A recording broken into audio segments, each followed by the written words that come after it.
no further ado, we need some energy up in here. Act like this is church. Jesus! Like we said, you know what I'm saying? A little bit here. Let's pick up the pace and give a warm black hand for Brother Bobby Hemmitt. All right. All right.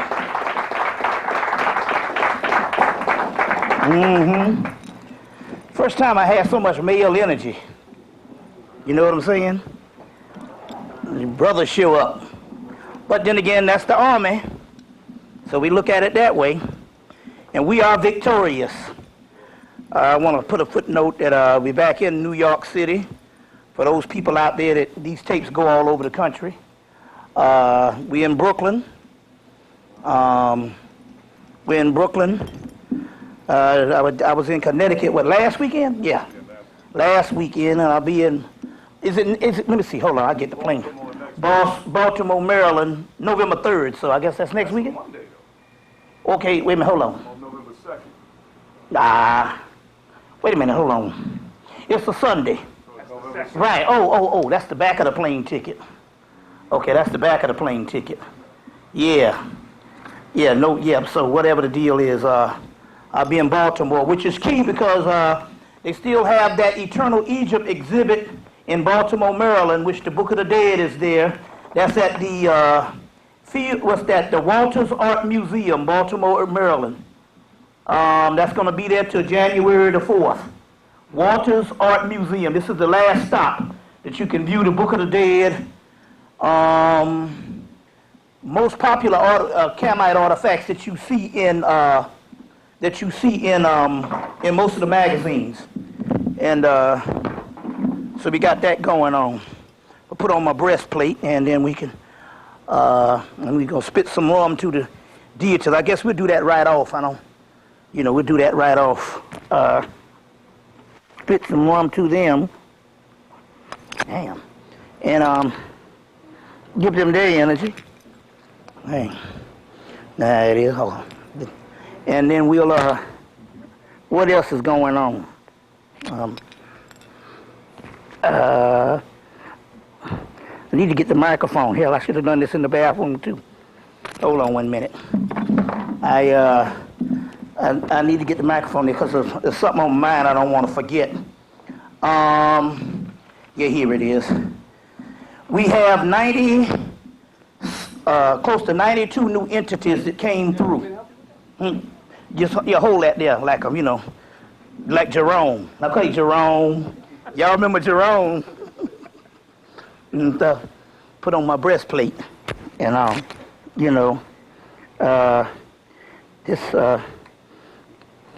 these pieces that came from England, scared the shit out of a lot of people, especially the middle piece, which a white boy.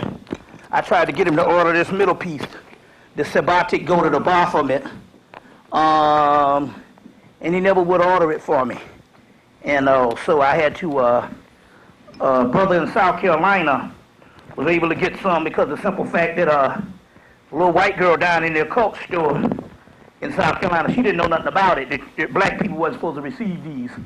And so she gave it to him because she liked them or whatever the deal is.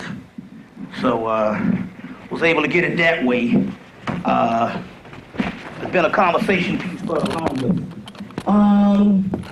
As we do, we're going to spit the rum to the entities, and I guess we'll do that right now. Give them their juice now. So we're going through some of the history of this particular information. Today we're going to try to, we still got some hard copy because you got to know what's going on, or whether things are in a ritual or whatever. So we do have some hard copy we got to get through. That is the portion of the lecture where we go into what's going on in the environment that we live in and what conspiracies that the people who rule our everyday lives have up. In this particular case, they're on their way running. They're always running scared, been running scared. We have to convince ourselves. But we'll deal with that. So we're going to deal with the hard copy.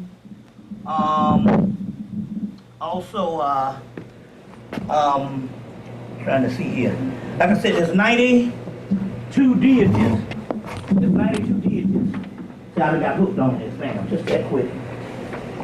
And there's 92 deities close that came about, which means these are actually the return of the great old ones that all of the books talked about, the return of the great old ones. In so many words, most of the deities you get in the book and most of the deities of the traditional systems are more generic terms now. More generic terms. Then you have the deities, but the ones that were supposed to return, we're going to have to break this down. I think that a lot of people are unclear based on the principalities. I think we throw too much in the pot at one time, and we don't get a clarity on what side, what's this, and what's that. So today, I'm going to take special care to break down these sides. What's rising? What's up? What do I need to rely on? What is not going to be effective? You know what I'm saying? What is not going to be effective? What is the new thing? So we want to deal with this particular information. And so today what we want to do is we want to get that extremely clear when I go into the breaking down of these particular entities. What's that? What's that? Mike. Oh, it's there? Damn. It's hanging. It's hanging?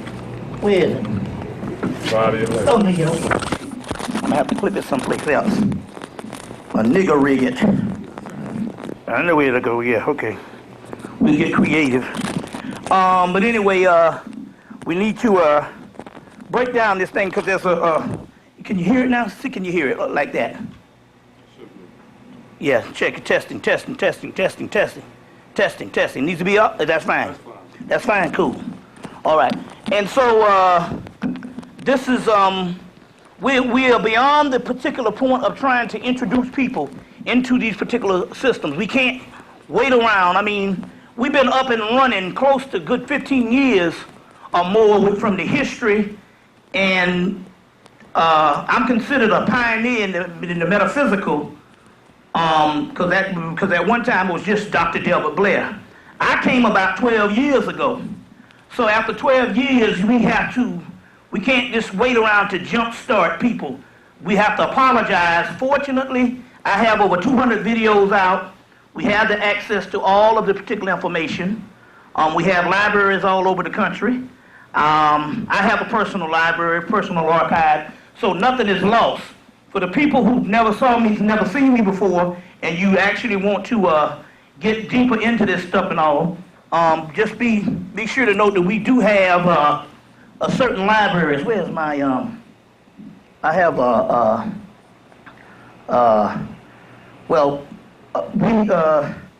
I have another list of the particular videos, and we have dates and all of that. But anyway, like I said, I've been doing this for 12 years, and so therefore, what we still want to do, which is good today, if the people are just coming for the first time, what is still good is we want to break this thing down. We're going to go through some historical aspects of this. We need to break down the several falls. I'm going ahead of myself, but we need to break down the several falls. And when I say falls, I mean each civilization have a story on how we fell into this. So we want to cover the Gnostic, the Gnostic fall, the Hermetic fall, the Egyptian fall, which is all Egyptian, the Greek fall, the Hindu fall, the Hebrew fall. There's several falls and all, and they're all interconnected to try to understand, well, who are we, where do we get into, and what side should we be on?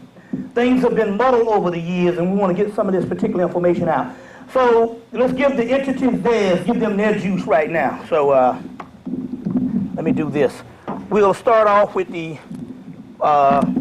with the Palos, and then we'll go basically into the new entities, and then try to round it all off with the various entities. Remember now, there's the Still book by Charles Russell Coulter and Patricia. What's the last name? Patricia Turner. Patricia Turner and Charles Russell Coulter's book, the Dictionary of Ancient Deities, which is a must-have. Everybody should have that by now. The people, you can't skate on things and stuff. You can't, we won't flinch to spend money on a fucking CD. You know what I'm saying? But when it comes to a book, we act like we buying a fucking house. You know what I'm saying? So that's one of the ones that is And I talk about that. That's one of the books that you need to deal with, because the simple fact that particular book, they were honest enough to use people like Sheikh Anta Diop and Gerald Massey, which most white folks don't even dare do. So you need to get a hold of that particular book. There's other ones out too, but that's the one that, which I think is the definitive text, for the simple fact that it has a little more. They have just about every entity on the planet except the Apollo deities. We've had practitioners of Apollo in New York and around about in the northern area and in some forms of Florida, but it was never a form that was written down. Some say that was pretty good, because the simple fact that it was not chronicled or written down by the European means that they couldn't saturate it, go into it, and make it into a religion, like, and exploit it. You have 3 million white practitioners of Europe in the United States, and that's not including Santeria, where there's millions that's practicing. You have the voodoo being overrun by Europeans. The voodoo museum down in New Orleans is run by white folks. You see what I'm saying? So this is good that this was not usurped. And not only that, but just usurped by black people who turned it into a religion. So we have people who went from worshiping Jesus Christ to worshiping Obatala. And they don't understand that these are archetypes of images. Archetype of images. So, and worshiping this, motherfucker telling you can't have sex for a damn year. Now, and stuff like this and all, so obviously it wasn't sacred enough for the Nigerians to give 2 million white folks, make them into goddamn priests. This is ridiculous. So we got so much saturation going on. It is good that the Apollo, we just now was able to get one book from 1994 that's now out of print, but the book on Apollo by Canizares, Baba Raoul Canizares, I don't know if I bought it or not. The book on Apollo, we was able to get that book, was just translated in, come out in December of 2002. So we want to start off with those. So that's the only one that is not, those are the only ones that is not in the aspect of, what's the name's book? The book on ancient deities. So let's get some juice up, and then we're going to start off with the Apollo, and we're going to actually go into some things, some things that will work. I have an up-and-coming oracle of the Western coast, which I think is very fluid. For the people that want to consult the oracle, we got a new up-and-coming sister. We have about 4 or 5 oracles, but most of them are busy. Most of them, are busy doing what they do to survive. This sister happens to be young enough at this particular time that she is, she's in the process of going into the music business. And it's not like a pipe dream. She's actually had the contact and the sign-ins and all that type of stuff. But in the meanwhile, she's 29 years old, and which is good. She is what I would call before issues. Any black, not woman, but black man and black woman over 30 got fucking issues. So she is before the issues can go in there and cloud up the doggone path. Cloud up the path and stuff like that. So as a result, this particular sister's pretty downright. And I'm going to give you a taste of her oracles or her channels. But what I'm going to do is I'm going to leave her cell phone number by, and you can call her and get the readings that you need. For the going rate for all psychics is about $50. I must say now, she's backed up by some pretty decent entities here that work. So we don't want you to call and get the reading and say, I ain't gonna pay this motherfucker, because the scunion will be on your ass demon style. We'll make sure of that shit. So don't fuck around and get Negro and don't want to pay. And I have to put that disclaimer, I have to put that warning, because the simple fact that this has happened to the other sisters that came out to do the readings and stuff, to do the readings, because Negroes are stupid enough to think that sometimes you want to get a certain reading. The Spirit gives you what you need to hear, not necessarily what you want to hear. And some mothers, because they wanted to hear something and the reading didn't come out that way, they get pissed off, and then don't want to, and then don't want to deal with stuff. So if you pick up the phone and ring the damn phone and hook the damn sister up, because we're going to have some fun, because we got your fucking name. So we're going to have some fun burning your ass up and doing some real shit with you. That's right. So we want to put that on the tape. You know what I'm saying? Because you're really not getting, because it's really not her. I'm not talking about the sister. You're consulting entities from the other side. So if you want to go head up with Zarabanda, or you want to go head up with some of these particular entities and stuff, then that's on you. You know what I'm saying? And we can have some fun seeing how they can fuck you up in 1,000 ways and stuff like that. You know what I'm saying? I'm going to laugh all the way. Ha ha ha. And then you will be hollering hum ba ba ba pee. So we're going to give out this sister's name and her number. I'll give out the name and the number so you can start calling and getting some stuff. And I'll tell you what I mean by that as far as, and also, and one thing we must prepare people for readings. Don't ask nobody shit that you already know. You know what I'm saying? You're wasting time. You're wasting the God's time. They get offended by it. You coming up in there asking them some shit that you already know. Like that, no. But but we're gonna give out that particular information. All right then, let's do this. Let's give them their juice now before I get to going, and get the juice up in here. We always do this with this is Palo Viejo, which you can only get in New York and New Jersey and Chicago and stuff like that. And all, but you can, this is pretty good stuff for them and all, and I might add, they didn't drink all this, so we want to deal with that.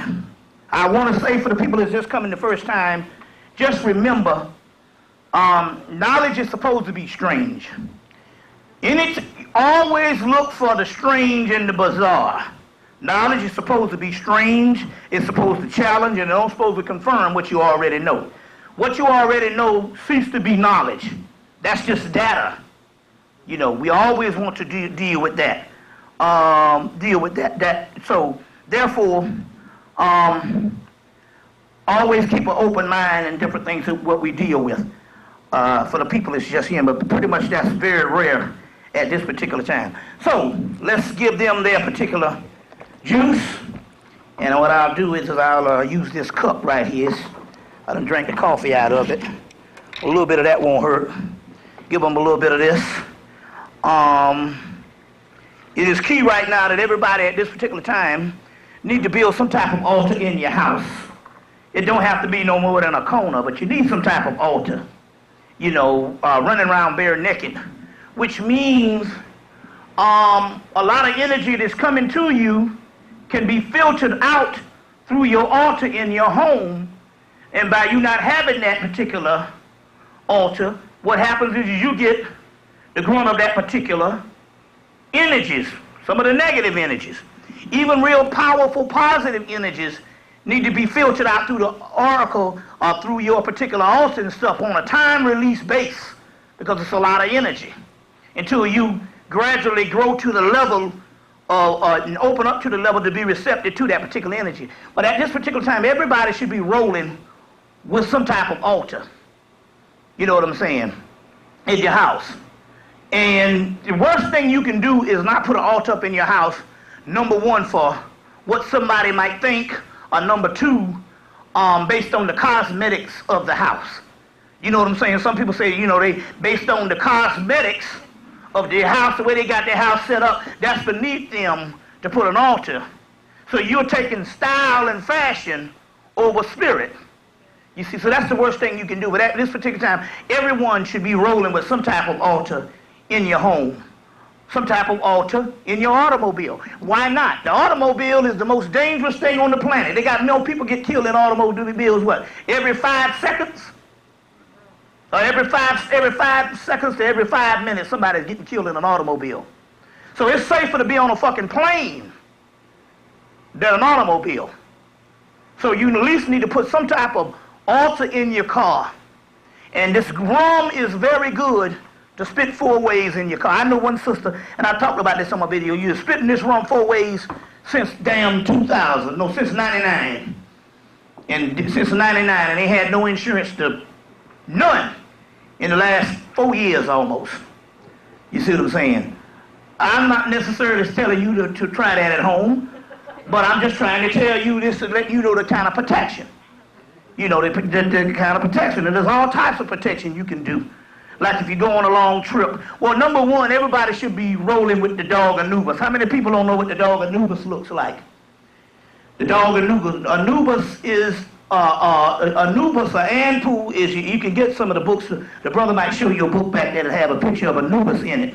But Anubis is the black-headed, you saw the mummy? You see the dog, the jackal-headed dog, that's Anubis. Well, there's one way he sits horizontal on all 4s. That's the one you want to imagine in your car. You put that on top of your car and guarantee no one will stop you. You know, no one will stop you, you know. It's real good block system, a cloaking system, you know, and protection. You know, one brother put it on him and he bring all kind of herb through the airport. And I don't suggest you do this, because this is a little 18, 19-year-old college student and shit. And be bringing it in with aluminum foil and all kind of shit. You know, they got beepers now, and they've turned up these beepers. You know what I'm saying? Till your shoes beep. You got gum wrapper, it beeps. So, you know, but I'm just trying to say here, for some reason the spirits liked him and cloaked his stupid ass until I had to tell him better than that. You see what I'm saying? But you should be rolling with some type of altar in your house.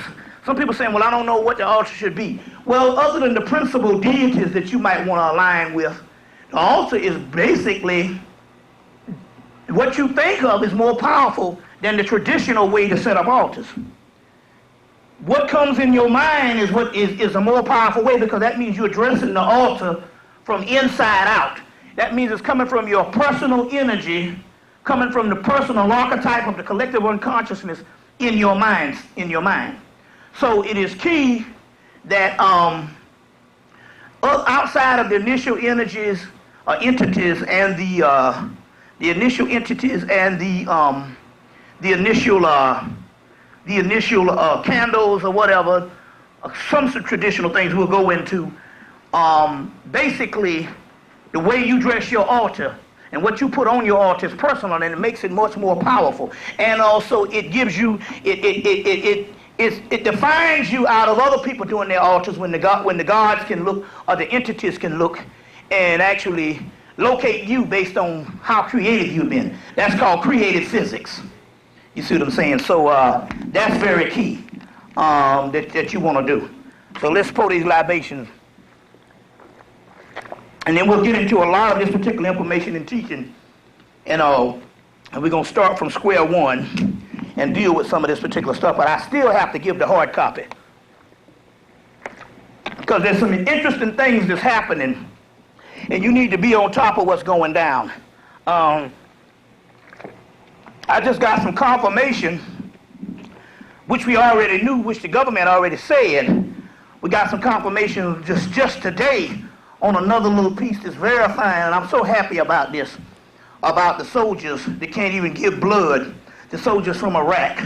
That's very key in so many ways and stuff like that. That means that the army is actually working. So I just poured them a little bit. We're going to get all connected up.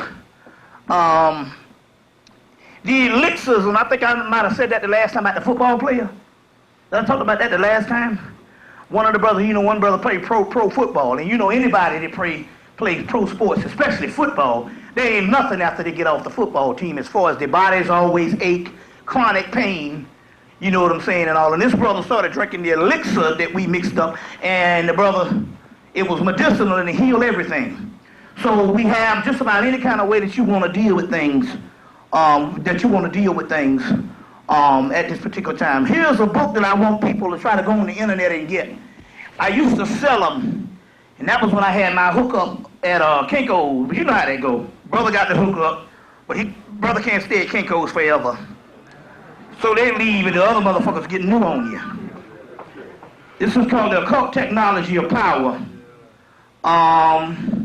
You still probably can get some here because I left some behind. This is the Occult Technology of Power. This is the Illuminati's handbook. But for what I hear, the Occult Technology of Power, which is their particular handbook, you probably can go on the internet and download it now. The Occult Technology of Power. Now there's a book that the guy back there called, there's an orange and blue book you got called The 42 Paths of Power. What's the name of that book? 48 Laws of Power. They based some of their, that orange and purple book. They based some of their, who's the author? Robert Greene. 48 Laws of Power. They based some of their strategies of how to get power in this society from this book. Because this is the handbook of the people who run the society. So that's pretty clever. If you figure if you're going to put out a book for people to get power, then it's best to base it off the people that you're going to have to be dealing with. So this is the Occult Technology of Power, which is the Illuminati, the people that run the world's handbook. But I've heard that you can download this off of the internet now. And this one, downloaded off the internet. I was able to get this particular book because the person who was a part of the secret society died, and his family members not knowing who he was, turned it into the bookstore, and a used bookstore. And I just so happened to be in the bookstore when the box came in. The little white boys let me look at stuff, and I knew once they saw this, they would have probably grabbed it. And so basically, I stole it. And was able to steal it and stuff like that, and retrieve the shit. So that's how I get it and stuff, but that's we'll be dealing with some stuff with that particular aspect, because all this stuff is clear right now that the Illuminati and the New World Order is alive and well. But as far as the history of them, you need to know what their thinking is. What is the mindset of these people? And this particular book goes step by step on how they rule the universities and how Republican and Democrat, right and left, is produced by them. They go into stories like, we will take the left, and when the left want to give out too much money to the bleeding hearts, the bleeding heart left want to give out too much money to the downtrodden, or to the social programs of the so-called humanity, we can always count on the right conservative wing, to knock them down and freeze up the money. But they also say when the conservative wing want to get too rich beyond what we want them to be, you know what I'm saying? We can always count on the right to come in and bust them by pointing the finger at them. So in so many words, this is all encouraged by the Illuminati. So any fool is idiotic enough at this particular time to think that Bush and Clinton are two different people, you see what I'm saying, are mistaken. Or think that you're in a certain party. And any black person now that's running in a certain party, you best believe they're government agents. You see what I'm saying? Like your boy Al Sharpton. You know what I'm saying? Biggest government agent there is, taking, which will be your next Jesse Jackson. Anybody running in a damn party. You see what I'm saying? When they killed Ron Brown, you knew that gig was up. But we want to still tell people to revisit this. Some people have it. You can download it off the you can download it off of the internet. If not, I made a manuscript of it back in 99 or 2000.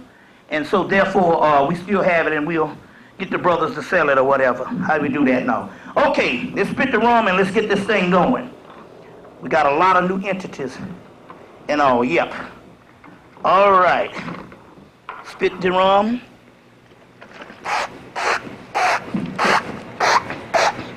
And And you can do this at home. You know, you can do this at home. It's just like Dr. Africa got on the phone. He was, last time he spoke with Brother Shabbat, he got on the phone and asked me, "You still drinking?" You know, I'm like, they still making liquor? Well, you know about your liver and all this kind of thing? I'm like, look, man, come on. First of all, what I do is spiritual. Whenever I hit it, it's spiritual. You know what I'm saying? I don't deal with the particular aspect. I said, man, believe me, we can bet. You might be older than me, but I'll outlive you. You know what I'm saying? I'll outlive you. You see what I'm saying? So, because I deal on the spiritual realm. So, I'm never sick. I have never been sick in my life other than a head cold. And even though I done picked up weight over the years, I'm never sick. So, I'm one that can say, goddamn it, I can outlive you. Because it's a spiritual thing. My mother was a person that was never sick. You see what I'm saying? And they are never sick because of their mind. And 98% of what brings on the people's ailment is a fucked up mind. That's the mystery to this shit.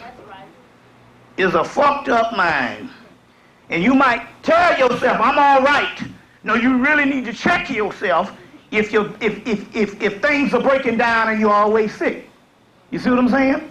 Now, I had a grandmother who was mean as shit. My grandmama slept with her goddamn fist balled up. She's a damn disciplinarian. But she had a sister across the street was happy-go-lucky. Of course, she kind of went crazy when she was young, so she was happy-go-lucky, you know what I'm saying? Real happy. But anyway, there was a difference between them as far as the health. My grandmother was always sick. You see what I'm saying? That's because her mind, she wouldn't let go shit. You know, all the pathologies. You know, all the obsessive compulsive disorders. You see, wouldn't let things go, so as a result, she was always sick. My mother, on the other hand, never worried about shit. You know what I'm saying? And she never really was big on money. I guarantee you, there's a link between your love of money and disease. Guaranteed. You know, outside of surviving. You know, so, and I know that's a hard one, but you got to balance it off. You know what I'm saying? The greed. You know, the greed. If it's not the greed, my grandmother was a miser. The richest woman in damn near South Carolina. You know what I'm saying? But she was a miser. You know, like I said, I grew up middle class and all, you know. And going to the bank was to break up in her room the right way when she was teaching school and try to hit them money bras she used to have. You know, you get that money, good bra, you get paid. Anyway, there was a link between the way you think more than the diet. Because they got vegetarians now coming down with fucking cancer. One reason why they're coming down with cancer because they spend 98% of their time preoccupied in what is going to kill them, and they send those messages to the brain. You know what I'm saying? I told you about my brother. That motherfucker eat twigs in the air now. Twigs in fucking air. And if a nigga eats some rice, you have to take him to the hospital. Because he's programmed his mind that it's going to be sick. And this the nigga used to lick ketchup off the fucking pavement. I love a sausage to death. You know what I'm saying? So it's the middle pillar, which we'll deal with also today. The middle pillar. When you see this staff of Tahuti, and you see this, it's the middle pillar. You have to balance the two polarities. It's like the scales. What my brother did was he went from one extreme to the other. He went from this extreme to this extreme. That's not balance. That means he's still extreme, so in actuality, he's made a complete circle. You see, you have to balance out the middle pillar. That's the key. You see, so therefore, if you slip a piece of rice up in his shit, this motherfucker going to the hospital. You see what I'm saying? That's because he's trained his mind that he's going to get sick. So you get a lot of people, they focus so much on that, you see what I'm saying, until they're going to get sick. You know what I'm saying? So as a result, I tell them, man, you know I'm going to outlive you, nigga. I live like a shit. I live like I'm in elementary school. You know? I live like I'm in elementary school. You know, after Ginger left, in 2000, I tricked my brother to do my fucking laundry for fucking 3 years. I said, this damn nigga ain't caught on yet. The washing with the laundromat right up the street. But he's a take charge kind of fellow. So, shit, I shook his ass. You know? But, so, the key here is, you know, but that's what I'm trying to say. You got to break down this thing, and you got to become 14 again. 14 again. You know, you have to become 14. Now, this is very key. So, like I was telling them, I say, yes, I take 3 sips in the morning. I get up. I take 3 sips in the morning. 3 shots of this. I turn the music up. For 45 minutes, I jam. Then I go and bite something out of the refrigerator, get something on my gut. So, you know, because I did it on an empty stomach. And then I go back to sleep till 5 o'clock. And that is my day. Straight up leisure. You know, get up, then stay up till 5 and start that process back over. Get up at 9. But I have reduced myself down to what is called no self. The Bobby Hemmitt doesn't exist anymore. You know, no scruples, no pride. Just reduce myself down to that person is obspito. You know, that's nothing now. You have to, you have to de-identify and reduce yourself down to no self and be like the motherfucker on the street. Fuck it. So what you're going to do is you're going to be like the nigga on the street around the corner, around the liquor store saying fuck it, but you're going to be functional while you're saying this. So it's going to be a mental thing. We don't need you on the street, you know, reeking with urine and stuff. But we want to give the same kind of idea that you're going to do. It's a mental process. And you free the spirit up to work. So therefore, it's a vessel that can work for healing and for any other types of things. I told the motherfucker, I said, look, I told you again, I don't ever want to see my motherfucking landlord again. And I ain't seen him since April. You know what I'm saying? Since April. That's what it is. They were like, well, damn, man, you know, outside of killing him, what you want us to do?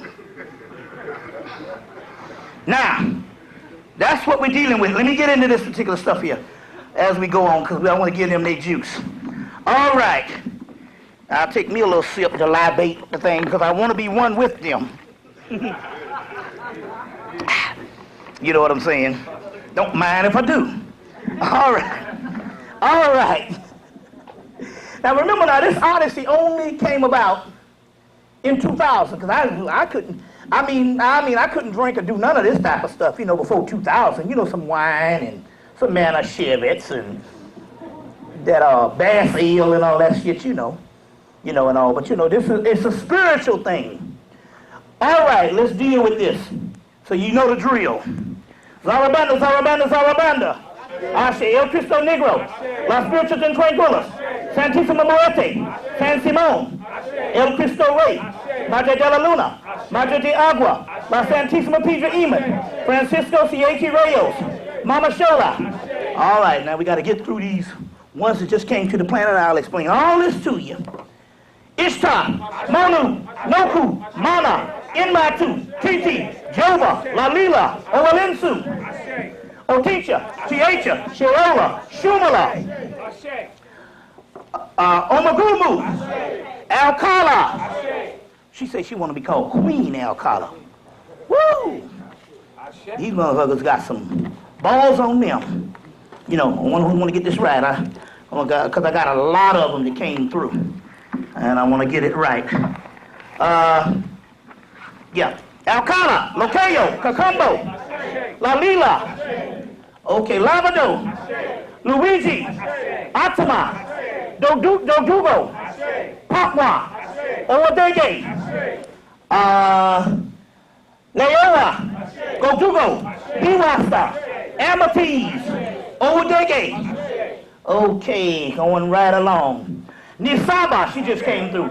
Althea Lukea, Exanthes, Casimbo, Dagon, Artemis, Lucifer, Pazuzu. That brother broke back up in there. Owalinsu, Ashe. Okay, hold on now. I want to get this straight so we can deal with some of those new ones. All right, we got them out of the way. Moving right along. Dambalawedo, Edawedo, Abusu, Abagizu, Azang, Zaka, Azakabodo, Azakimadi, Zakasi, Brati Gaya, Lord of the world, Brati Nebo, Brati Bray, Brati Double, Brati Fetumis, Brati Tipides, Ozunzi, Tiwawa, Grand Boris, Baron LaCrux, Baron Sandy, Baron Samadi, Baron Simmery. Okay, now I need some loud ashes. We got a lot of brothers up in here. Some loud ashes. Hold on. Baron Simides, Baron LaCrux, Sabo, Dave, Ago, Loki, Agi, Adam Loco, Loki Atili, Urzuli Freya, Mistress Azuli, Azuli Doba, Rain Azuli, Bridget, Marasha, Baphomet. Okay, let's go, hold on 1 minute. Urzuli Noi, Urzuli Noki, Urzuli Boombi. Okay, Dambalawedo, Edawedo, Matapimba, Matipimba, Kita, Kalabaki, the Simbi Nasad, Simbi Gayo, Grand Simbia, Baki Kita, Lembia Zaru, Naki Mimba, Make Pimba, Dambala Flingo, Congo Nasad, Congo Puri, Capolo, Mangadangi, Bumba, Kita, Tingjin Feet, Tingjin Feet Sick, Tingjin Set, Tingjin Set, Tingjin Zinda, Maranati Pichis, Mangadangi Bulasi, Mishon, Palestinian, Osa, Aset, Heru, Sekmet, Sashet, Selket, Mamu, Asta, Eros, Shiva, Rudra Shiva, Kali, Kalima, Terra, Impruda, Mithra, Bacchus, Hercules, Jason, Medea, Apollo, Nibiru, Titans, Suras, Nephilim, Nibiru, Cthulhu, Shemira, Hessa, Yosatos, Nilhotep, Azathos, Azazel, Samaza, Baal, Butches, Jadum, Satis, Mayat, Metatron, Metronet, Sekmet, Sashet, Selket, Satis, Heru, Put, Nim, Bass, Butches, Jadum, Buzimu, Heket, Kali, Parati, Sati, Srilakshmi, Timba, Devi, Krishna, Radha, Balarama, Ba, Na, Ka, Yuguru, Yugatarian stages, Nomo, Ama, Newt, Hadit, Apit, Tired, Sutnesit, Sutnubit, Sutha, Mama, Mami, Kama, Tim, Menabis, Mintu Sivaraha, Mentep Sing, Ramanatu, Bal, Butches, Bess, let's see, Kim, Menabis, Mantu. Okay, let's see, that's pretty good, shoot. All right. 1, 2, 3, Hemmitt family, Shaw family, 1, 2, 3, start calling out your family members. 1, 2, 3. Ashe, the ones who died, Ashe. And you got some people sick, call out there shit too right now. Ashe. Okay. To all family members and ancestors known and unknown, Ashe. To all the entities on our side known and unknown, Ashe. Okay. Moving right along. Like I said, we need to align ourselves with stuff that works at this particular time. I would say, well, look like I'm gonna have to just do the hip to the hop to the hippy to the hip hop. Okay. I would say personally, you want to align yourself with entities that haven't been saturated. In that particular case, it would be your Apollo entities. I will talk about them in a few minutes. I would say Palo Menombe because they haven't been saturated. And the reason why I say deal with them is because they don't get along too good with the Yoruba. The Yoruba don't get too long or good with them. That's just the way it is. You can ask anybody that's a priest of Ifa and shit. You don't want to need to mix these spirits. So if one is working for you, fine, but I'm just saying these are the very powerful ones at the particular times.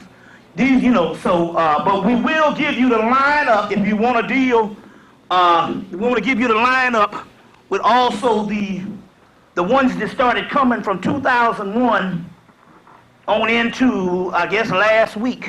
And it's up to 92 of these particular entities. So I'll go in and I'll write them down in a few minutes, and we can give those particular ones. But right now what I want to do is go into a particular hard copy. A hard copy at this particular time. Like I said, this is very important because we also need to log in this information on where we are lining up. So we're going to give this brief hard copy, then we're going to go into, like I said before we go into the esoteric stuff, we need to find out about the falls and the different things and what we got, how we got in this particular information, got in this particular situation. So therefore you can directly deal with your situation with the right kind of energy. In so many words, it's not the good and evil thing that you deal with in religion. It has nothing to do with that, but you want to deal with energies that have the power to deal with things other than ones that have been used on for thousands and thousands of years. Those particular entities are what is, and I got to break it down. I'm going to break this thing down precise today based on the two realms. We have to get this. This is most important that you get these two realms. What is the realm that is rising and what is the realm that is deteriorating? So we're not saying that the other realm is evil per se. We're saying that that particular realm is deteriorating and they're going dormant. So therefore you need to understand the realms that are rising. So we want to focus on that. So you can get that particular mind frame. So whenever you're dealing with things and things don't work, you can understand why. You see, now, the way it is, you have been blessed for these things to work because the simple fact, there's so few people that's conscious. You know, I know we conscious people, especially you in New York, you live in a world with people in your circle that will have some form of consciousness. So as a result, you think the consciousness is rising. Consciousness is dead. Hell, we done lost some of the people that was conscious 5 years ago. So in that particular case, what you want to do is, because you are the ones that are conscious at this particular time right now, most of the stuff will work for you. Will work for you. Now, like take for instance, the one brother, he said, I want to get them gods, because this is when we all get the pitfall so we don't make the mistakes. Brother said, well, look here, man, I want to get them gods to hook me up with a nice big-ass house. And that way, once I get my big house, I won't have to worry about this and I can spend more time doing the magic. I'm like, no, fuck that. Ain't no way in hell a God is going to be asleep for a damn near 1 billion years. And this God rises up so he can take back the planet. And have you to be a part of that, to give you a fucking house. No way in hell, you know what I'm saying? This is the type of mentality. We're not talking about this is not a course to improve your life. You understand what I'm saying? This is a course to tell you where the hell you're going anyway, whether you like it or not. It's inevitable. So this is not about improving the quality of your life. Try to understand the type of people. First of all, I must preface myself to say that, number one, hell, if you want to improve the quality of your life, it's simple. It's called the white man. Go do what the motherfucker say, and he will bless you. You want to improve the quality of your life? Just go and do what he tells you, what is required of you to do. Put on the suit and tie, be palatable to the marketplace, you know what I'm saying? Speak his language, you know what I'm saying? Do what you got to do to be appeasing to him, and you can get all the fucking shit you want to get. Tell on your friends, you know, become the foreman at the plant, You know what I'm saying? Be hard on them niggas and you'll get what the fuck you want to get. This is not about that. This is talking about the next step. You see what I'm saying? The next step.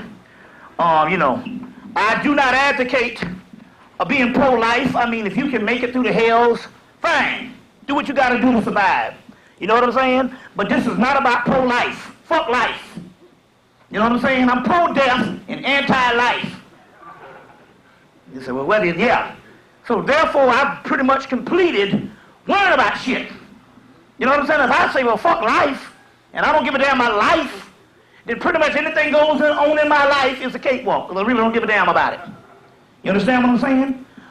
I will explain these particular bizarre terminologies as we go on in this thing, you know, so you don't think this is the rantings and the raving of a lunatic.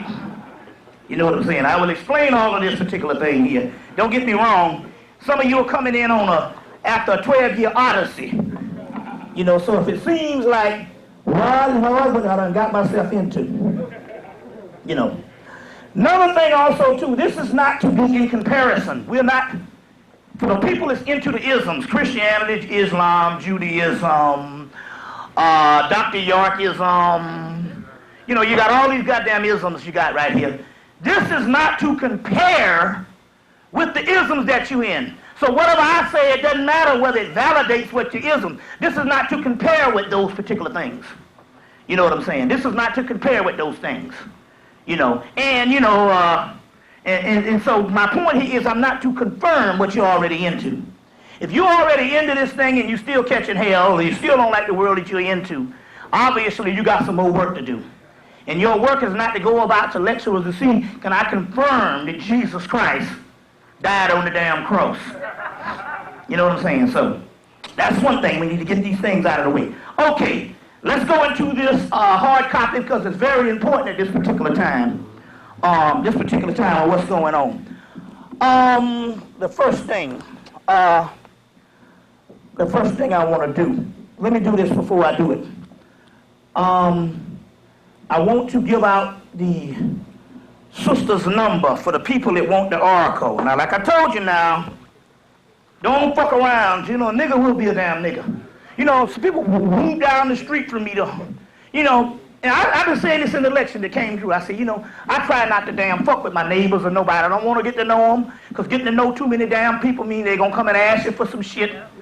You know what I'm saying? And really, that wouldn't be the bad part, but see, I already know once they step up in my house and they see them damn, that skull up in there and that black witch's pot and that skull and all them damn demons, all hell's gonna be loose, gonna break loose. You know? So I just, you know, don't get too friendly, because I don't want a nigga stepping up in my house who ain't conscious is on the frequency and all. You know what I'm saying and all, you know. So that's one reason. But on the other hand, it's interesting because one group was having a yard sale, so I had to go and speak to these fools. I already knew the spirit, you know, and I know when a motherfucker's an idiot, when people got flags and shit all in their yard and all, you know, so, and one neighbor got just as much shit up for Halloween as Christmas. She celebrated, you know, she just wait to celebrate. She gonna have just as much stuff up for Thanksgiving. So anyway, I was up the street and all, and they had a yard sale, so I bought a cordless phone for $5 and a sewing machine for $20, because it was a sister, her daughter was in sewing class. The daughter was in sewing class. So I bought a sewing machine for $20 and stuff, and never talked to them before. They've been there a damn year, and that Monday they're gonna knock on the door asking me for $4. They asked me for $5, so I gave them $4. You know, which was cool, you know, but I'm like, damn, you just met me Saturday. You never, I mean, it seemed to me you would wait a minute before you borrow money from a person that you just met. And that might have seemed harsh, but I think that's kind of strange. You never talk to a person down the street, and you meet the person on a Saturday, and that Monday you're knocking on the door asking for $5. And it wasn't the money, it's just the principle behind it. Because I know some shit was going to jump off. So a month and a half go by, I don't get my fucking $4 back. And with me, that's like it's fucking $50. Shit. Never know what $4 can buy. Especially in my household. So anyway. So a month go by and all, and the guy called a month and a half go by, and the guy called last week saying, My wife gonna give you that $4 when she come home, but I need to borrow $5. Oh, goddamn, nigga. You know, I need to borrow $5. I'm saying, well, she gonna go, so wait a minute. It took her fucking a month and a half to give me $4, and she's supposed to pay me it back immediately when her daughter got home. So I'm just trying to say here is, you know, niggas got some shit for you. We have grown savage in the hells of North America. Trust no one. Yeah. Oh, is it? We done talk that much? Oh man, this thing here. Well, you know. Okay. All right. So what I want to do, I want to give out the sister the oracle, and I'm going to go into some of the stuff, her talent, but I want to give out the oracle's number for the people that need this. You know what I'm saying? You know, the people that need, you know, reading or whatever. Her name is Sister Simone. That's all you need to know. Now, her name is Simone Craig. Anyway, Sister Simone, the number is 323-8. No, oh, I'm sorry. Excuse me, I got that wrong. Sorry. Scratch that. The number is 303. Excuse me. Let me back up. Gotta slow down. God damn. The number is 310-770-2729. 310-770-2729. That's the Sister Simone. You know, you want to call her to get the reading for you people that want to deal with that and all. But like I told you now, fuck around and go to Niggerville. We will be laughing at your ass. You see, when you start growing scales and tails, snakes and tails and puppet dog tails. All right. Going right on. You know that this thing is to show you some rituals. They just had a blues special. Anybody saw this thing on PBS? They had a blues special. It was awesome. But they showed the, you know, but it was holding up that black man. It was so, in so many words, white people were celebrating the most rudimentary form of the black man you can find. You know, the quintessential black man on the street, in the particular aspect of good old folks, you see what I'm saying, with no special trimmings. You know, the unmanicured brothers and sisters that we have grown to shame of over the course of years. They were celebrating them because they know that that's energy. So you was thinking it was about the blues. They was actually celebrating that particular brother and sister that they have vilified, and they have also become the butt of all jokes. That's the key. That's a ritual that was going on. And it was paying homage to the people that they stole the music from. You see, they started that with the jazz one in 2001, and they came back with this blues special. Very key to let you know that there's something going on, because everything is everything. Everything is actual everything. Now, a couple of things to get right straight to this thing. First of all, you got I want to say this and all because they've been showing you rituals. You know, every now and then they will try to dehumanize our people, and those are rituals. So one of the rituals is to dehumanize Whitney Houston. So they had all this special on Whitney Houston about a month ago to dehumanize her, because the simple fact, for the mere fact that she stayed with Bobby Brown and took shit and ate crow for all them years, they can't show that. They can't show a situation which is not supposed to make it. You know what I'm saying? And, you know, that's not supposed to make it. They've been trying to break her and Bobby Brown up for the last 10 years. You know? And so as far as they're concerned, they have to dehumanize her, because the simple fact that this is a marriage that has outlasted most marriages of the modern era tenfold. You know what I'm saying? And every time you look up, some Hollywood person is getting married and getting divorced. So here's some people that truly love each other, you know? And so as a result, he can't live without her and she can't live without him. And they have to destroy that. But one of the other keys here is they really was upset with them going over to Israel to Ben Amin and visiting them, you know, And then Michael, and visiting them, and then all of a sudden, you know, they go to Ariel Sharon because they had them to come over.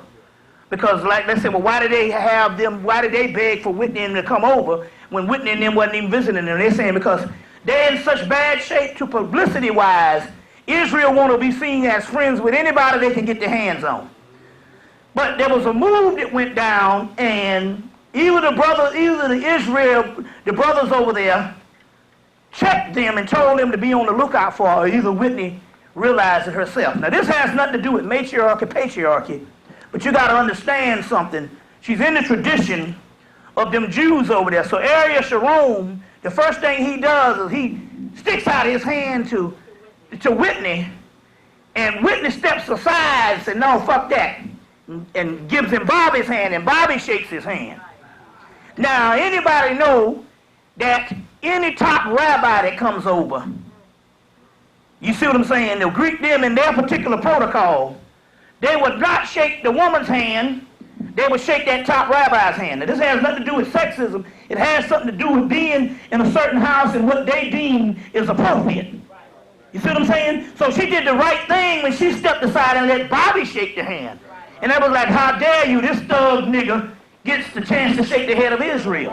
Hand, you see what I'm saying? Because it was always a part of the protocol when they want to keep black people down is the black man's woman had to go and deal in business for him sometime when he was not allowed to even put his head up and look the white man into the eye. His woman. That's a form of dehumanizing the masculine part when you're in war. Got to understand the difference here. So in so many words, she was right to step around and let Bobby, you see what I'm saying, shake his hand. So they was mad about that. Now, this is when you know they're dehumanizing people, when they would go and say, surprisingly, Bobby Brown broke down when he went to the wall of Jesus. Well, we're not getting into this consciousness, but my point here is, if you've been raised that Jesus Christ is your Lord and Savior, and you don't know nothing about this particular consciousness, when you are faced with the only deity that you know, why in the hell wouldn't he break down and start crying? You know what I'm saying? It would be an emotional thing for anybody, you know what I'm saying, that didn't know other things, but this is the way they come by their spirituality is through Jesus Christ. What Negro or what white person who believed in Jesus wouldn't break down? So that you wouldn't go to Jerry Seinfeld if he went to the Wailing Wall and broke down based on some Israel shit. You would just say he's taking part of his faith. But see, that's the way they dehumanize, saying surprisingly, Bobby Brown broke down as if to say that these thug niggas don't have an ounce of spirituality. You know what I'm saying? So it's the way they do things, and to the point where when she got in the water in the Jordan River, they said, well, she got in the Jordan River with a cell phone. So the guy checked her on that and said, well, wait a minute. First of all, this is about Whitney's mother is the one that's real religious. You know, Sissy Houston. Now here, they follow Jesus Christ, and she's in the river that Jesus stood in. Naturally, she gonna call home and say, guess where I'm standing? You know what I'm saying? And put her mama in on this event and this occasion. So here it is again. They try to dehumanize people. You see, all because they were upset because they made that move to go to Israel. You see what I'm saying? And it wasn't set up by the cracker. You see what I'm saying? So then, you know, she didn't go to Fred Price. She didn't go to T.D. Jakes and all these fucking government agents. You know what I'm saying? Creflo Dollar and all these damn government agents that are sanctioned by the white man. She went, you see what I'm saying, based on something that's outside even Israel when they got them staying near the nuclear sites. You see what I'm saying? So this is very key, but one of the keys here is there's still another ritual to dehumanize her because she did something that most people wouldn't believe. Whitney Houston ended up more blacker than most damn Negroes. You see what I'm saying? So that's very key on how that whole thing goes about. You see, so here again is another ritual. Now, this is the big ritual right here. Arnold Schwarzenegger. This is not a hoax. This is not something where a guy just ups and just wins. You see what I'm saying? In that case, hell, Gary Coleman could have very well gave him a run for his money. It's not about that. It wasn't about no voting. It was about this.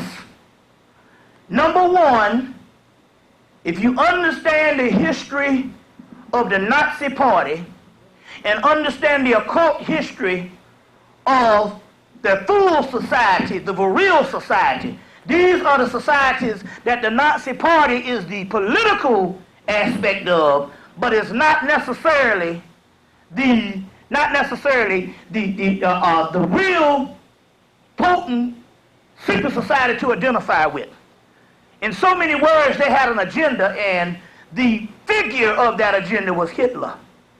But the concept here is their party, the Nazi Party, the Thule Society, or the Vril Society, this society that was headed out of Germany, that a lot of Europe actually was Nazis. You know what I'm saying? Prescott Bush, the Duke of Windsor, who else was Nazis? Charles Lindbergh, Errol Flynn. There was a lot of people and stuff, and they was thinking that Hitler would be the Messiah. There's books out, Hitler, the Occult Messiah, later on called Adolf Hitler, Black Magician. Came out again in 1997. Adolf Hitler, Black Magician, put up by School Press. Or you can get The Spear of Destiny, Trevor Ravenscraft's book. Trevor Ravenscraft book, The Spear of Destiny. Or you can get the book Arctos, which is a real serious book.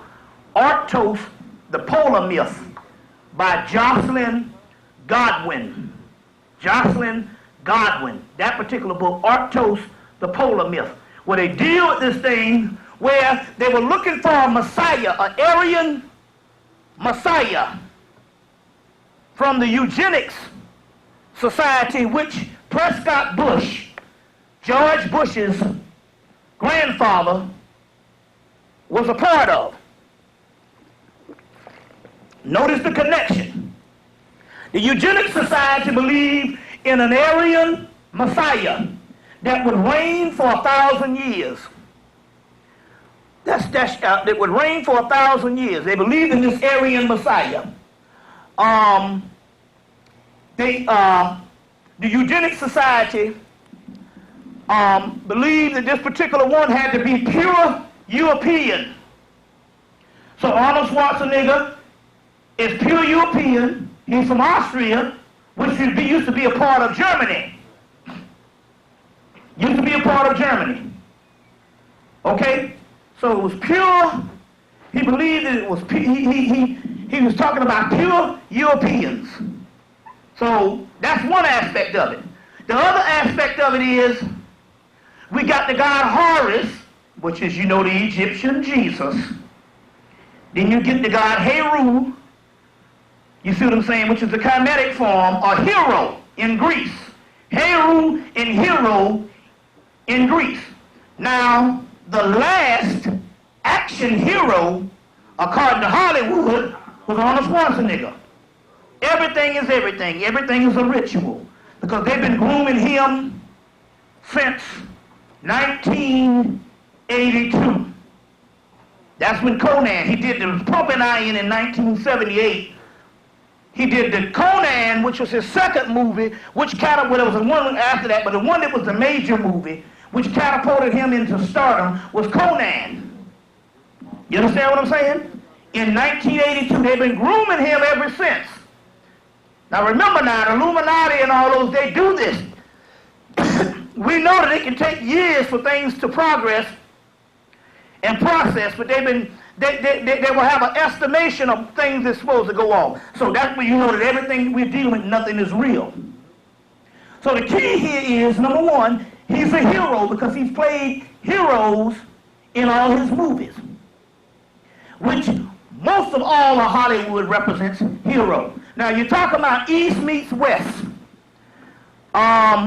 Horus is called the god of the East and the West. That's the Egyptian Messiah, Heru. The god on the horizon. The horizon being the East and the West, because it rises in the East and sets in the West. So, as a result, Heru or Horus, the Camite Messiah, being a god also of the West, because Horus represents Osiris, reborn. And Osiris is called the Great Westerner. Get that in your book, Faulkner's Big Book of the Dead. You can even find it in Blood's Books of the Dead of the God of the West, the Great Westerner. The Great Westerner. Now, so Hollywood represents a form of the Messiah, as well as his Eastern European ancestry, and his European bloodline represents the Eastern when we talk about white folks. This is very serious. So they have always wanted to have a Messiah. Number one, he's liked by all people, black and white, but he admitted that he's a Nazi. Said he admired Adolf Hitler. He represents all what European society is in its negative aspect. He's a Nazi. He's a racist, a sexist. They call him the gropinator. The gropinator. He can grope in motherfuckers' titties and booties. Call him the gropinator. So he's a Nazi. He's a sexist, a racist. He is the Aryan's dream. He is the epitome of what any Ku Klux Klansman was looking for, because remember, it's all tied in. The Ku Klux Klan was founded by the South Carolina Anti-Defamation League, because there's a Jew element up in there. The South Carolina's Anti-Defamation League, as well as the Scottish Rite Freemasonry under the southern jurisdiction of Scottish Rite Freemasonry, headed by Albert Pike. Headed by Albert Pike. So we know that, so we're talking about the Klan being up in here, which would become the Aryan nation. You see? Because it was started by the same entities. So he represents the Aryan Messiah in the dream. He's tall, he's got everything. He's been campaigning because, hell, just look at his movies. Now the key here is he also represents nonpartisan. He was the first candidate to stand up and win, and behind him, most of the people, the scribers that was behind him, was Democrats. But not only that, Bush came and congratulated him that night by phone, as well as congratulating him by even flying out and meeting with him a week later. Because Bush has a part in this, because Prescott Bush was a part of the eugenic society. You see, so this represents in so many ways their Messiah, their Mashiach. Meanwhile, on one particular aspect, because we got to even look past this, on one particular aspect, the Mashiach figures, or the Messianic figures that we would have, especially with the youth, on the same heels of that, they are demolishing the Messianic figures, which is the hero, Heru, hero. You see what I'm saying? And that particular one that is the basis of the youth is Kobe Bryant. Now try to understand this. Now we know he a knucklehead that, you know, went off and married a white girl, but you got to look at this thing as a bigger picture. Other than Shaquille O'Neal, Kobe Bryant is the biggest thing in the NBA. You see what I'm saying? If you're talking about up and coming. You see, first of all, the first thing they had to do was they had to wait till Michael Jordan retired, finally.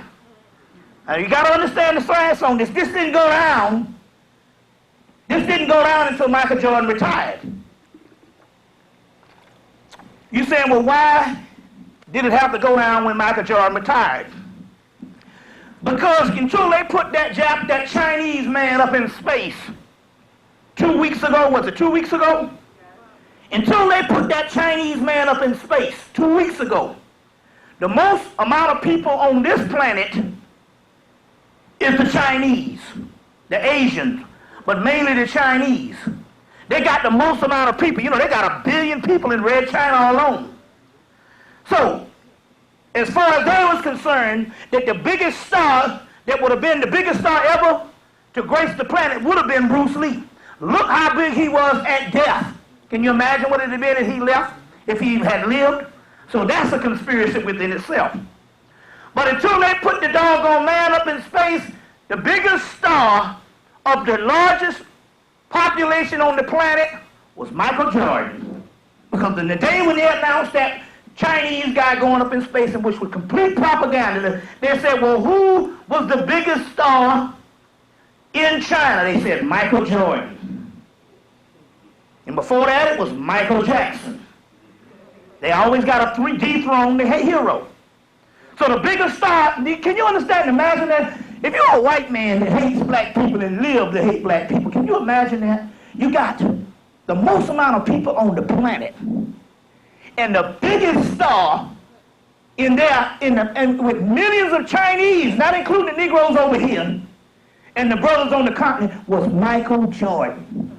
So one way they had to make sure that Michael Jordan had retired, because bar none, you got to understand something. The NBA from the early 90s on back, it was a much, superstars was a dime a dozen. You know what I'm saying? You had damn near superstars on every team almost. But what you have now is, we talk about mega stars.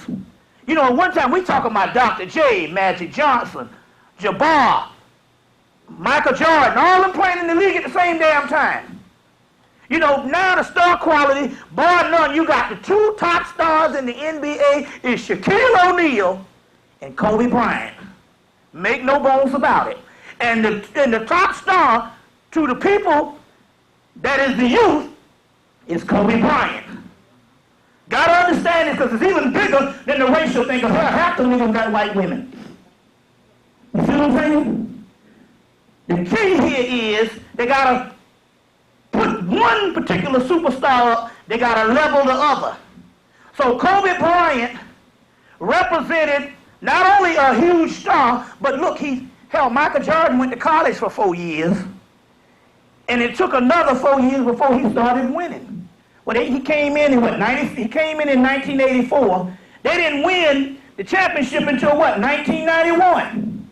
Wasn't that it? It was 1991. So my point here is, this boy here is huge. You see? So they have to level another person. So this is a form of a ritual that's going down. Come to find out, anybody heard this? That his coach was in Colorado the same time he was in there?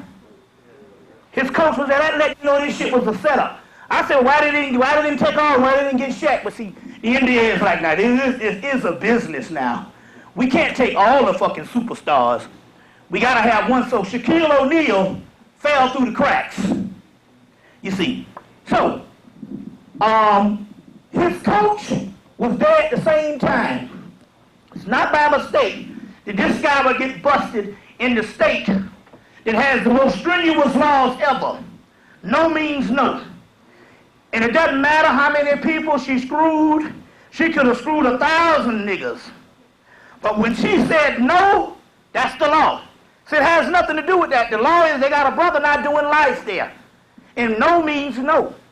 You see what I'm saying? Now, I got to say one reason these laws are really not put in. They just chose Colorado, which is 98% white. So don't let nobody fool you. These laws was not put in because of the black man. There's only 4% black in Denver. And that ain't the rest of Colorado. This was put in because of the white men, because the simple fact, date rape is so prevalent in the society that it's on another level with white and black men. You see what I'm saying? This shit is extreme.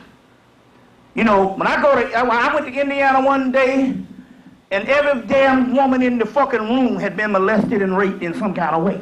This shit is prevalent in the black community. And the date rape thing, I'm like, yeah, because when I was growing up, the older men used to say, she didn't give you no booty, you're supposed to take it. Anybody remember this shit here? Remember that? You gotta tell the damn truth. That was a part of our rites of passage. I remember this shit. That would be considered vapor. Remember that old man said, yo, man, you know, you young boy and all, you know, fucking 17, 18, say, she didn't give you nothing, did you? You supposed to took it, man. They like it that way. I grew up with this shit, so I ain't telling you nothing. I mean, anybody raise your hand if you ever heard this before. Raise your hand. This is class. So the point I'm trying to make here is the sisters are shocked. So my point here is the date rape shit is prevalent. Now I'm getting sisters not saying, you know, I was date raped. You know what I'm saying? They didn't know what it was. They thought it was a natural occurrence. But the point I'm trying to say here is it was so prevalent in society until they put that in because it was just that bad. Now they went and took Kobe Bryant and got him out there. It's not by accident that they chose the most strict state and the most strenuous state when it comes to the laws to do this. His coach is out there and it's a straight up setup. So this means you best believe when he went to court the other day and they said, when he went to court the other day and they said that, and people, you know, the pre-trial, the preliminary trial was based on whether they would have enough stuff to go to court. And clearly they could establish that this was a conspiracy they did in court. You know, with the DNA of all the different men she had in her drawers and shit like that, you know. The key here is when they said it was going to court, that is letting you know that in actuality they're setting up the ritual. Now the ritual here is that it'll be 10 years in June since Nicole Simpson was killed. You see what I'm saying? It'll be 10 years in June that Nicole Simpson was killed. You see. So that's a ritual. That means that they can set this thing up and it can, and so literally it's 10 years, you see what I'm saying, that they restart this thing all over again. You see. Now, they let one of them niggas get away, you best believe they're not going to let another one get away. These white people ain't going to have you fucking with their daughters and just going to be letting you go. So they're going to sacrifice this Negro. Now, if he gets away, I will have to jump for joy, but then again, O.J. wasn't supposed to get away. And if he does get away, it's going to be based on spirit. Because it was based on spirit that O.J. got away, and all you niggas knew it the day that shit went down. That was one of the greatest days in American history when black people jumped to the fucking ceiling. You see what I'm saying? Well, you always mark your calendar on October the 3rd, 1995. That should be a day of celebration. You see what I'm saying? Now the key here is they're not going to let that get away because it's a ritual. So don't let nobody fool you to think because this girl here is blatantly guilty that he can't go to jail. You should know that shit with Mike Tyson and fucking Rodney King. You see what I'm saying? And it sets up all kinds of things. It sets up more shit for more riots and all kinds of things that's going down. You got to understand what time it is. You got to understand that this 2003 is the 20-year anniversary of crack cocaine. From 1983 is when this shit came on the scene. We didn't know what it was until Lenny Bias died. That's when the country learned about crack cocaine. Although the inner city and the people on it knew, as far as it being a national phenomenon until the basketball player Lenny Bias died. So this is the 20-year anniversary of that. Everything goes in a cycle. You see, so the Kobe Bryant thing, you see what I'm saying? His coach was up in there. That lets you know that the coach was in on it too. You see what I'm saying? That's a part of the ritual. He was in on this shit too. So now they didn't set this ritual up to let this nigga go. Because the law is, they don't have to, see, people didn't understand the law. The law was she could have fucked who she wanted. And she could have fucked who she wanted. The law is, she could have fucked him all night. And on the third go-round, she said no. You see what I'm saying? Or even lie, she says no. The law is bogus because who's to say? You understand where I'm coming from? If the law is set up to say, if she can just prove she says no, and there's no way to prove it, they're just going to have to go by her word, he gets to go to jail, because it's not based on whether he raped her. It was based on whether she said no. And the law is clear. The guy that's doing life is based on him saying no. Got to understand that particular science. So this is some stuff that's going on. This is some stuff. Couple other things. Number one, this is interesting. You know, they had this thing that came on last week. It's interesting because I was in Connecticut last week, and they had this show that was on with the Boone guy and John Muhammad. What's the name of the guy John Muhammad? Moose. The Moose guy. This Moose motherfucker here, the Sheriff Moose. Chief Moose. So now, this is interesting because they had a special on, they started running on, what's that, USA Today? And they ran it all day Saturday and all day Sunday.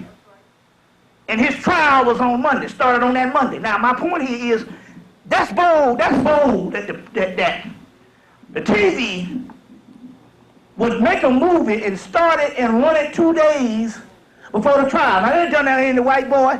A judge would have came in and would have threw the fucking trial out. Said, this is a bias.